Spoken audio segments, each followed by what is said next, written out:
성탄절이죠. 성탄절인데 별로 그렇게 기분이 나는 것 같지가 않아서 좀 그렇습니다. 그러나 그래도 주님은 이 땅 가운데에 오셨고 또 이제 언젠가는 다시 이 땅 가운데에 재림하실 줄 믿습니다. 아멘. 우리가 그러한 그 믿음을 가지고 살아가야 합니다. 세상은 왜냐하면 우리에게 믿지 못하는 여러 가지 것으로 우리를 이렇게 헷갈리게 하고 또 그리고 우리를 어떻게 하든지 그 믿음의 자리로부터 끌어내리려고 하는 것이 이 세상의 모든 주는 환경과 조건들이에요. 이것을 잘 눈치를 채야 돼요. 근데 성경도 보게 되면은 창세기로부터 그 다음에 요한계시록이 이르는 모든 말씀들 하나하나들을 이렇게 쭉 면밀히 살펴보게 되면은 거기서 느끼는 것이 뭐냐면은 너희들이 믿으라는 거예요. 왜 하나님께서는 창세기를 시작하면서 이 세상을 창조하셨던 그 창조의 내력들을 이렇게 쫙 말씀하셨을까? 그래서 그 창조의 역사 가운데에 우리에게 주시는 것은 뭐냐면은 너희들이 먼저 중요한 것은 이 세상의 모든 것은 우리의 주 되신 하나님이 그 창조하시다는 그 역사를 믿으라는 것입니다. 그것부터 시작하지 않으면 우리는요, 성경을 우리가 신뢰해서 얻게 되면은 전부 다 가짜죠. 그렇죠? 그게 창세기부터 흩어지면 마음이 흩어지게 되면은 우리는 믿음 없는 자가 되는 거예요. 그러면 하나님께서 이 땅 가운데에 예수 그리스도를 보내셨던 모든 것이 허사가 되어버리는 거예요. 구약 가운데 그들 스스로가 아담이 죄를 지음으로 말미암아 원죄를 지어서 계속 그 죄악 가운데에 계속 살아가는 그것을 반복됨으로 인하여 번복함으로 계속해서 지속됨으로 말미암아 예수를 이 땅에 보내주신 것이 아닙니까? 그래서 하나님은 이 땅 가운데에 다시 하나님의 아들이었던 그 예수를 보내면서도 그것을 또 우리에게 그 아들이 이 아들이 이 땅 가운데 탄생하는 과정들을 상세하게 설명하고 있어요. 오늘 여러분들 이제 이 누가복음을 우리가 누가복음 2장 1절로 7절의 말씀을 보는데 다른 그 복음서보다도 특별히 누가복음은 누가가 원래 의사 아니에요, 의사. 그렇죠? 의사이기 때문에 그 예수님의 탄생 과정들을 어떤 생물학적인 과정, 그 다음에 자기가 의사의 눈으로 보는 관점으로 이 성경을 복음서에 나와 있는 이 예수님의 탄생 과정을 잘 기술하고 있다는 거예요. 물론 마태복음에도 예수님의 탄생 과정을 기록하고 있어요. 그렇지만은 더 자세하게 기록된 것이 누가복음이에요. 왜? 누가는 의사이기 때문에 그렇습니다. 그래서 오늘의 여기 보면은 예수님의 탄생 과정을 기록했던 이 과정을 성경은 왜 우리들이 이렇게 쓰고 있을까? 왜 그럴 것 같아요? 믿으라는 거예요. 믿으라는 거. 예수님의 탄생이 이 땅 가운데에 그냥 된 것이 아니라 분명한 사실로 우리에게 존재한다는 것을 너희들이 믿으라는 거예요. 그래서 의사인 누가의 눈으로 이 사건들을 잘 기록한 거예요. 다른 성경보다도 이 누가복음은요, 예수님의 탄생 과정을 자세하게 섬세하게 기록하고 있는 것을 알 수가 있습니다. 여러분, 우리가 믿음 있는 자가 되기를 주로 축원드리겠습니다. 네. 여러분, 이 믿음에 대해서는요, 우리 히브리서를 보게 되면 히브리서 11장을 이 믿음의 장이라고 그러는데, 여기 보게 되면은 이렇게 말하고 있습니다. 믿음으로 모든 세계가 하나님의 말씀으로 지어진 줄을 우리가 아나니라고 말하고 있어요. 믿음이 없으면은 우리가 이 땅 가운데 하나님이 창조했던 모든 창조에 대한 것들, 우리까지도 다 의심하고 믿지 못하게 되면은 모든 것이 헛된 거예요. 우리가 교회 나올 필요도 없어요. 예배할 필요도 없는 것입니다. 우리가 믿음을 가지고 주님 앞에 나와야지만이 우리가 하나님이 이루셨던 그 놀라운 역사적인 세계들을 우리가 우리 것으로 만들 수 있다니까요. 아멘. 믿으십니까? 아멘. 그래요, 그거예요. 그래서 이렇게 말합니다. 믿음으로 아벨은 가인보다 더 나은 제사를 하나님께 드렸다고 말합니다. 뭐냐면은 이 아벨이 가인보다도 믿음을 갖고 나왔기 때문에 그의 제사가 어떻게 해요? 하나님 앞에 응답된 바가 되는 거예요. 그 믿음이 없이 드리는 제사는 모두가 헛거예요. 믿음이 없는 예배는 뭐예요? 전부 다 우리가 잘못된 것이고 드릴 필요도 없는 거예요. 믿음이 있어야 되는 거예요. 네. 에녹 같은 경우는 뭐라고 그러냐면 7장 5절 말씀 가운데 이렇게 말합니다. 믿음으로 에녹은 죽음을 보지 않고 옮겨졌다고 말하고 있습니다. 여러분, 우리가 나중에 육신으로 살다가 이 땅 가운데 쓰러져서 죽음으로 갔을지 모르겠지만은 언젠가는 다시 이 땅 가운데 부활하실 수 믿습니까? 왜요? 세상 인간 가운데 가장 먼저 부활하셨던 예수 그리스도, 그분이 부활하신 것처럼 그를 믿는 모든 자들은 부활할 줄 믿습니다. 그래서 이걸 믿음이라고 그래요. 믿음이 없이는 하나님을 기쁘시게 못한다고 11장 6절의 말씀을 말하고 있습니다.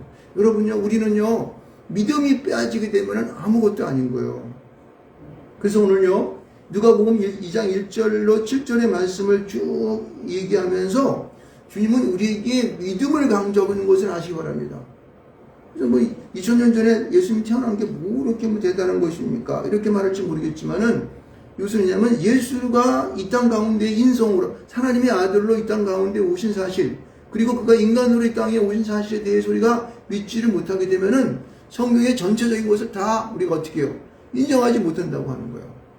여러분, 우리가 예수를 믿는 많은 사람들도 자기의 많은 인생의 문제가 딱 앞에 닥치게 됩니다. 그럼 도전해 오는 것이 뭐냐면, 과연 하나님이 계신가? 이를 못 따진다고. 그럼 뭐예요? 믿음이 없다는 거예요. 내가 무슨 일을 만나더라도, 어느 곳에 처했다 할지라도, 어떠한 시간에 내가 살다 할지라도, 중요한 것은 내 안에 내가 내 하나님을 믿는 믿음을 가지고 예수 그리스도가 이 땅 가운데 오셨다는 분명한 사실을 내가 믿는 마음이 내 안에 없게 되면은요, 세상을 이길 수가 없어요. 성경은요, 곳곳마다, 이 구약 성경도 그렇고, 구약에도 보면은 창세기의 창조 역사를 말하고, 모세가 그 민족을 갖다가 애굽에서 어떻게 해요? 자기의 가나안 땅으로 이끌어가면서 이루어졌던 많은 역사적인 그런 이 초자연적인 역사가 왜 그렇습니까?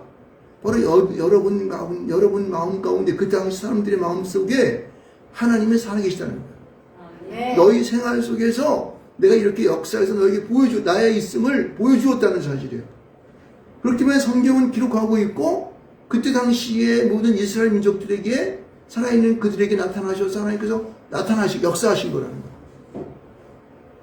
오늘 우리가 예수님이 오신 이후에 모든 되어진 사건들도 예수님이 그 제자들을 데리고 다니면서 왜 그런 기적과 이적을 행하시고 그 기적의 역사를 행하셨을까?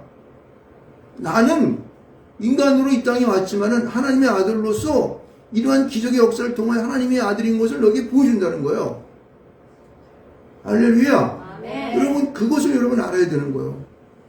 그래서 그것을 말씀으로 이 땅 가운데에 우리의 모든 생각을 통하여, 감동을 통하여 이 말씀을 기록하셨고, 그리고 또 지금을 살아가는 우리들에게도 보혜사를 우리에게 주셔서 그 보혜사를 따라 성령의 충만을 받은 자가 그 기적의 역사를 우리에게 보여주고 있다는 거예요.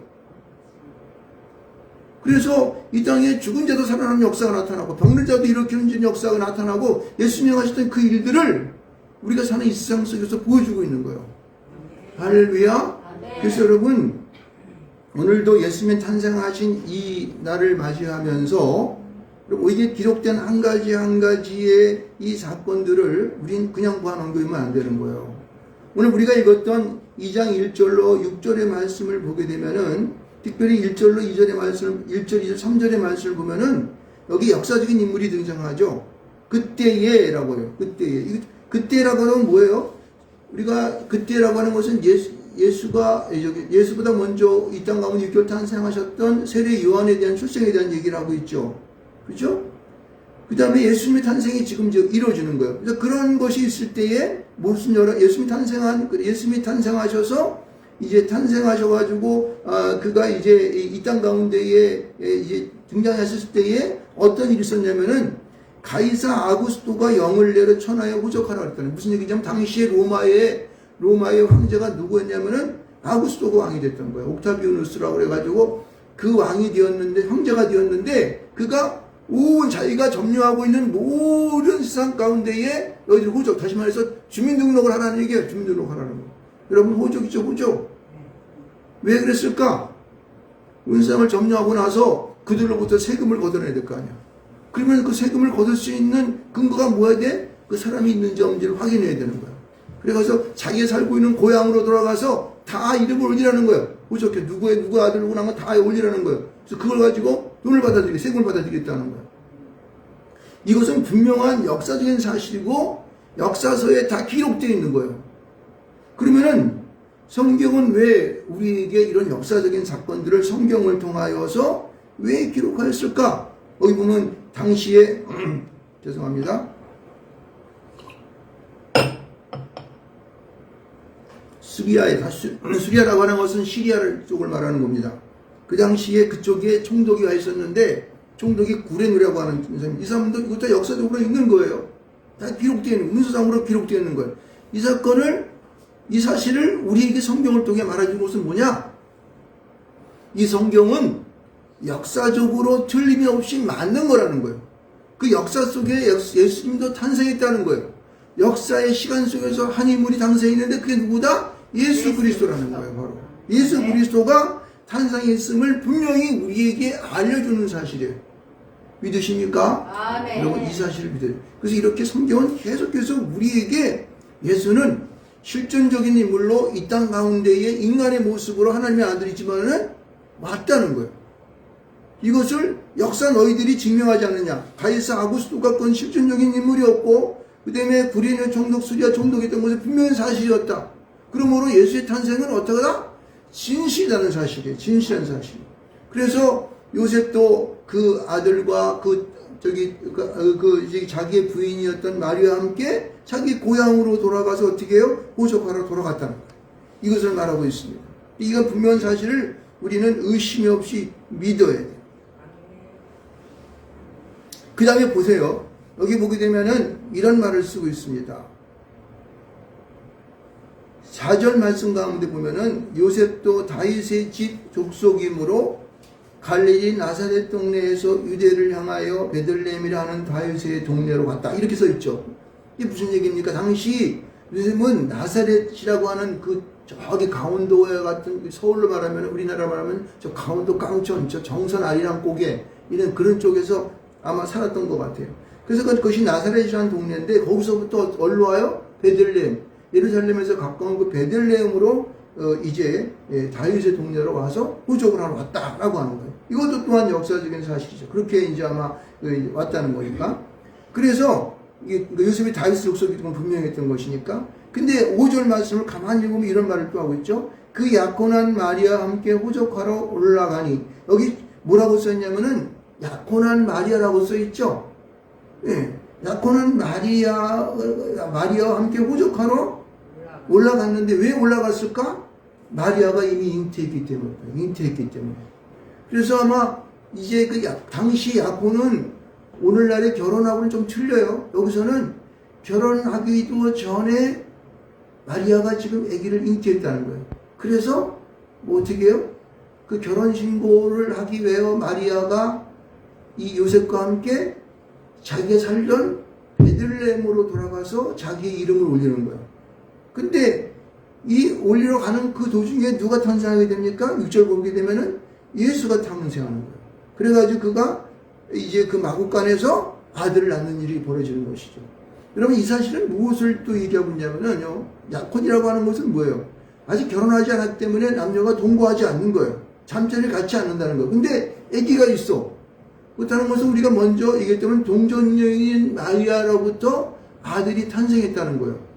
그러니까 이것은 세상 사람으로부터는 어떻게 해요? 있을 수 있는 일이에요? 이루지 못한 일이에요. 잠자리도 하지 않는데 어떻게 얘기를 나? 말도 안 되는 거잖아요. 성경은 이렇게 그대로 기록했다는 거예요. 왜냐? 예수님은 인간들 사이에서 인간의 어떤 육신적인 사이로 태어난 것이 아니라 하나님의 성령으로 그를 잉태하게 하셔서 이 땅에 보내주셨다 하는 사실을 우리에게 알려주게 하는 거예요. 여러분 이것은요 믿음의 눈으로 보지 못하면 얼토당토하는 거짓말이라고 얘기합니다. 그래서 역사학자들은 있을 수 없는 일이라고 얘기하는 거예요. 어떻게? 왜냐하면 옛날에도 뭐 그러한 일이 있었다. 무슨 뭐 해가 달이 어쩌고 해가지고 밑에 있다는 그런 뭐 왕들의 태어남들을 그렇게 뭐 박격해서만 아래서 태어났고 이렇게 얘기합니다. 그러나 그거 갖고는 차원이 틀린 거예요. 이것은 영적인 것이고 믿음의 눈으로 보지 않으면 믿음의 사실이 우리에게 나타날 수 없는 것들이에요. 여러분들 분명한 것은 우리가 예수를 믿습니까? 그러면 예수가 성령으로 잉태하여 마리아 몸에서 태어났다는 사실을 여러분들 굳건하게 믿어야 되는 거예요. 이거를 믿지 못하게 되면 성경을 더 들칠 수가 없어요. 뒤에 가면 더욱더 거짓말이지 뭐. 거짓말인 걸 뭐하러 계속 이 성경이 올리고 거짓말인 걸 뭐하러 읽어.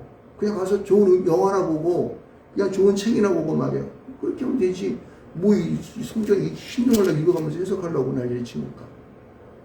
분명한 것은 우리가 믿음의 눈으로 성령의 충만함 가운데 이 사실을 받아들이지 못하면은요, 우리는 어떻게 해요? 믿음 없는 자가 되는 거예요. 그럼 구원은 나와 상관없어요. 그러므로 우리는요, 분명한 사실은 이 예수 그리스도의 탄생의 사실을 보면서 내가 어떠한 믿음으로 나아갈 것인가를 결정해야 돼요. 만약에 내가 조금이라도 의심이 있어서 믿지 못한다, 그러면 여러분 기독교에 나가는 이 길들을 그만두십시오. 할 필요가 없어요. 믿으면 뭐하라고 믿어요? 가서 뭐 괜히 뭐 헌금 내고, 11조 내고, 시간대 와가지고 예배 드리고, 왜 하겠습니까? 그럼 우리는 결단을 딱 해야 돼요. 하나님, 내가 이 성경에 쓰여져 있는 이 사실은 한 1.1도 변함이 없고, 그 사실인 것을 내가 믿습니다. 라고 이렇게 결단하고 나가야 되는 거예요. 성경은 계속해서 우리에게 믿음의 사실들, 우리 믿어야 된다는 사실들을 여러 가지 사건을 통해서 지속적으로 말씀하고 있는 거예요. 지속적으로 말씀하고 있는 거예요. 그래서 아까도 있지만은 우리가 어려운 일을 당할 때마다 과연 하나님이 있을까? 예수님이 있어? 내가 기도 들어주지 않는데 이런 믿음의 문제에서 딱 부딪히게 되면요, 그 다음에 쓰러지는 거예요. 쓰러지면 어떻게 돼? 우리는 그 다음서부터 믿음 없는 자가 되어서 허랑방탕한다고. 나는 그런 친구들을 많이 봐요. 많이 본다고. 하나님이 살아계시고 예수가 나를 위하여 이 땅 가운데 오셨음을 분명히 알고 그 나를 십자가 밖에 죽었음을 알았으면은 우리가 오늘 이렇게 신앙생활을 안 합니다. 보다 더 똑바로 눈을 뜨고 주님을 위하여 그 나라를 위해서 내가 열심을 다하지, 내 온 삶을 다하여서 다하지, 그렇게 믿음 없는 일들을 할 수가 없다고 하는 거예요. 그렇잖아요. 생각하면 우리가 한번 딱 놓고 생각을 해보자고, 정확하게 보자고. 그래서 예수의 탄생의 사실은요, 우리가 이 땅의 삶을 어떻게 살아갈 것인가를 바로 결정하는 바로 밑에 똑같은 표본된 사실이에요. 똑바로 봐야 될 그런 사실이에요. 그래서 정신을 똑바로 차리고 봐야 됩니다. 그래서 여기 보게 되면은 그 예수님의 태어나신 그 사실을 말하고 있고, 그 다음에 여기 보게 되면 예수님께서 강보로 7절 말씀 가운데 처자들을 낳아 강보로 쌓아 구유에 누였으니 이렇게 얘기해요. 이는 여관이 있을 곳이 없습니다. 이렇게 말하고 있어요. 저는 이 말씀을 보면서 여러분들은 이제 뭐 여러 번 말씀을 드렸겠지만 왜 예수님은 그 전한 좋은 자리에서 태어나시지 해버리면은 말 구유에서 뉘어가지고 그 냄새나는 마국간에서 그렇게 태어나셨을까? 이런 생각을 한번 해보게 되는 거죠. 근데 이거는요, 우리가 분명히 알아야 돼요. 그 다음에 8절 이후에 어떤 사건이 등장하냐면은 목자들이 천사를 만나가지고 예수가 태어났다는 사실을 알게 됩니다. 그래서 제일 처음 와가지고 예수님께 경비했던 자들이 누구다? 목자. 목자는 누군데? 양치는 그 밤에 다른 사람들 다 잠자는데 추운 밤에 나가서 그냥 옷도 하나밖에 없는 얇은 옷을 입고 그 밤에 밤을 새워가면서 밤도 못 자고 잠도 못 자고 그 양들과 함께 짐승처럼 가가지고 그 들녘에 자가지고 양들과 함께 잠자고 그 양들 지켰던 사람들이 목자 양치기란 말이에요. 그러니까 세상 사람들을 보게 되면은 굉장히 낮은 계급이죠. 상중하로 따지면 하천 계급과 똑같아요. 하층민과 같은 것이죠. 근데 그런 사람으로부터 주님은 경배를 먼저 받았어요. 왜 그랬을까? 여러분, 이것은 분명히 알아야 됩니다. 만약에 예수님께서 왕제에 딱 태어나가지고 왕궁에서 태어났다고 생각합시다. 그럼 감히 목자들이 거기 와가지고 경배할 수 있었을까요? 못하죠. 야, 인마, 뭘 들어오려고 그래? 이렇게 있죠. 이것 때문에 그래요. 그건 무슨 얘기냐면은 예수님은 모든 사람들이 천한 사람이건 그다음에 권력을 가진 사람이건 돈이 많은 사람이건 적은 사람이건 높은 지위에 있건 낮은 지위에 있건 누구든지 와서 그분을 경배할 수 있도록 배려하신 것입니다. 이걸 알아야 돼요. 누구든지 나올 수 있는 그런 은혜를 주신 거예요, 우리에게. 할렐루야. 그 다음에 여러분, 이 목자가 경배한 데면 누구 와요? 보배압을 갖고 있던 박사들이, 동방의 박사들이 경배했다 그러잖아요. 그렇죠? 그 높은 고고한 학식을 가진 사람들은 그 다음에 두 번째로 와가지고 그랬다고. 그래서 뭐냐면은 모든 자들이 예수께 나올 수 있는 그런 역사를 행하시는 거예요. 예수 그리스도가 그 이제 십자가의 죽으심을 통하여 성소의 휘장이 위에서 아래로 쭉 찢은 것도 바로 그런 의미거든요. 모든 자들은 그 사람이 제사장이건 대제사장이건 제사장이건 하층민이건 모든 사람이 뭐든지 다 직접 주 앞에 나와서 예배할 수 있는 그러한 은혜를 우리에게 주신 것입니다. 아멘. 이 사실을 믿습니까? 아멘. 그럼요. 예수가 이 땅에 태어나신 그 하나의 사건을 보면서 하나님이 그 주님이 우리에게 무엇을 원하시는지 어떤 뜻을 가지고 계셨는지를 우리는 밝게 들어볼 수 있다고 하는 것입니다. 그러므로 우리는 성탄에 이 저녁이 막 뻑적적들의 캐롤이 막 울려 퍼지면서 술을 먹고 난장관을 치면서 서로 어떻게 즐기던 간에 상관없이 우리 온 몸과 마음을 가지고 주님 앞에 나와서 예배할 수 있는 자가 되실 주를 축원드립니다. 그게 중요한 것이지, 그게 크리스마스, 그게 성탄인 것이지. 아멘. 이게 뭐 세상 사람들처럼 무슨 뭐 캐롤이나 막 그냥 번쩍번쩍 하고 말이야, 무슨 뭐 그냥 뭐 치장을 많이 하고 이런 것이 중요한 것이 아니라는 거예요. 누구나 다 주님 앞에 몸과 마음을 가지고 나아가 예배할 수 있게 하는, 경배하게 할 수 있는 그 하나님께 우리는 어떻게 해요? 감사해야 되는 거예요. 그 은혜에 우리는요, 감격할 수밖에 없는 거예요. 감동할 수밖에 없는 것이죠. 그래서 우리는 이 성탄을 지금도 우리가 벌써 몇천 년이 있죠. 2000년이 흐르는 예수님이 탄생하신 이후에 흐르는 이 기간 동안에도 그 주님의 탄생을 기뻐하고 즐거워하는 것입니다. 여러분, 우리가 이 역사 속에 오신 그 주님을 우리는 항상 그 마음에 간직을 하고 항상 그 주님이 내 안에 계시길 소원하실 분 축원드리겠습니다. 그 주님은요, 죄송하지만은 크리스마스 때만 우리에게 탄생하는 것이 아니라 이 탄생의 의미는 저는 이렇게 받아들입니다. 내가 하나님의 말씀을 들었을 때에 그때의 주님은 새롭게 나에게 탄생하셔서 내 마음에 오십니다. 그래서 나에게 크리스마스는 사실은 형사는요, 매일매일입니다. 말씀을 깨달을 때마다 주님이 내 안에 오셔서 나에게 감동하면은 주님은 나에게 새롭게 태어나신 거예요. 믿으십니까? 아멘. 그렇게 깨달아야 되는 거예요. 그래서 이 탄생의 의미들을 우리가 어떠한 특정한 12월 25일, 10월 24일에 크리스마스 이브가 되고 25일날 성탄 카드를 나누면서 선물을 나눠서 그때만 느끼는 성탄이 아니라 여러분의 살아가는 매일매일 삶 속에서, 그렇죠? 순간순간마다 길을 걸어갈 때마다 잠을 자기 전에 밥을 먹기 전에 느끼는 그 예수 그리스도에 대한 감동이 여러분의 크리스마스가 될 수 있습니다. 그렇죠? 그렇죠. 그분이 오심에 대한 것에 대한 깨달음이에요. 그것은 말씀으로 이 땅 가운데 오신 예수 그리스도를 정확히 받아들이는 것입니다. 그래서 찬양을 할 때마다, 예배를 드릴 때마다, 성경을 읽을 때마다, 기도할 때마다, 그렇죠? 길을 걸어갈 때마다, 어떤 일을 행할 때 나를 도우신 그 주님을 깨달을 때마다 그때는 나에게 어떻게 해요? 주님의 탄생이에요. 새로운 말씀의 탄생이라니까요.